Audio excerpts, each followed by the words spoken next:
Hello everyone, welcome to my channel. Please subscribe and keep watching more details.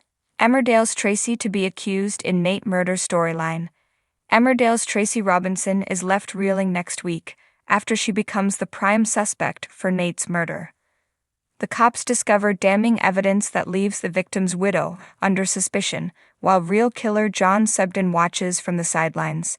Will innocent Tracy be sent down?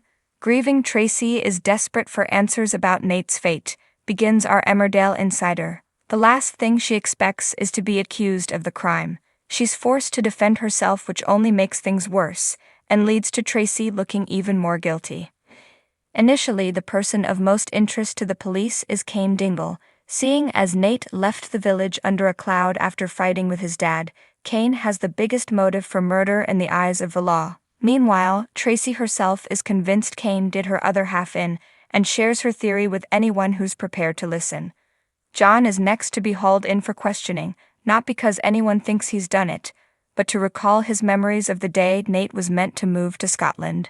Conflicted about deflecting the blame for his crime, John hopes he's said enough to get Cain off the hook. However, fed up with being branded a killer, Cain decides to give Tracy a taste of her own medicine. Cain turns on her and exclaims that he reckons she did it. Our insider continues. The pair clash and Tracy is traumatized. Her nightmare continues the following day when the police call round with a search warrant and unearth something very incriminating. Tracy is stunned and confused when Nate's phone is found in daughter Frankie's playhouse. It's a vital piece of evidence, though she claims she has no idea how it got there. If it's been in the house since Nate disappeared all those months ago, this doesn't reflect well on Tracy. Viewers know Sneaky John had the phone all along after he accidentally ended Nate's life, so the device ending up in Tracy's home seems rather convenient. Is John sneakily trying to frame Nate's grieving widow? Tracy is dragged down to the interview room for a grilling. Under interrogation, officers reveal there's also no record of the removal man who supposedly came to take Nate's belongings to Shetland after he was last seen. The cops then reveal they believe Nate was killed on the day he was meant to leave town.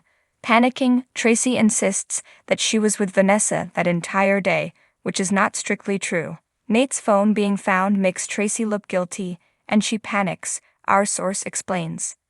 After talking to the police, she dashes to find Vanessa and begs her to back her up. She's asking her sister to provide a false alibi. This is serious. Vanessa is vexed by the request and knows Tracy needs her help. But lying to the cops could backfire and land both siblings in all kinds of trouble. As D.S. Walsh asks Vanessa to make an official statement confirming Tracy's alibi, can she bring herself to lie for her sister?